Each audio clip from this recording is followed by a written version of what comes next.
Chair Gensler, I have a lot of questions in a limited amount of time, so if you could keep your answers to either a yes or a no, that will allow us to get through as many as possible, sir. From your perspective, is it more difficult now for the digital asset industry to access financial products and services in the United States than it was, say, 2 years ago?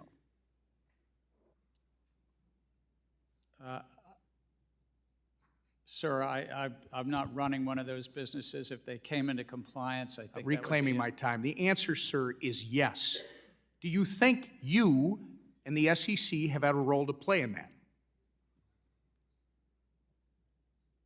I think we have a role to protect the American investor and the capital markets. And Reclaiming my time, sir. You have played an obvious role in that. During your tenure at the SEC, how many rules has the SEC finalized that actually accommodate the existing regulatory framework and are specifically to the digital asset industry so the crypto market can come into compliance? It's our rule books that are on the books for years, so we have not finalized any new rule specifically with regard to crypto. We've proposed some things in best execution. We've also... Sir, reclaiming my time, the answer is 0. And how many enforcement actions has the SEC levied against digital asset companies during your tenure, sir?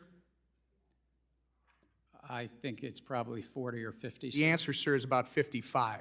My understanding is that the biggest crypto failure in history is probably FTX at $9 billion.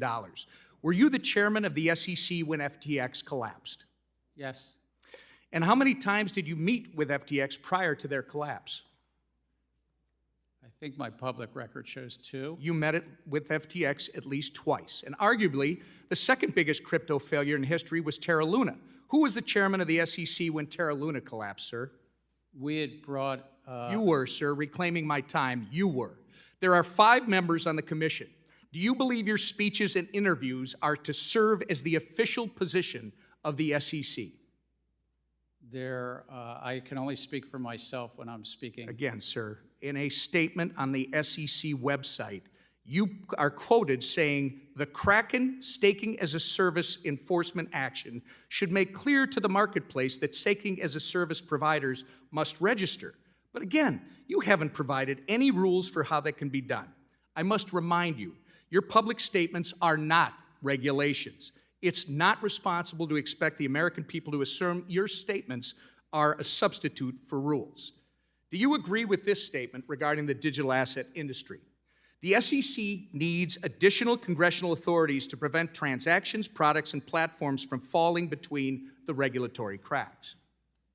I think that it's a largely non-compliant field. And Sir, again, I asked you to comply with my questions, and I'm asking you if you agree with that quote. And I'm going to tell you, I'm quoting you from an August 3rd, 2021 article where you, and I believe you told Congressman Hill earlier that you need congressional authority to regulate stablecoins, and stablecoins happen to be a significant percentage of the crypto market. So the question is, when were you telling the truth?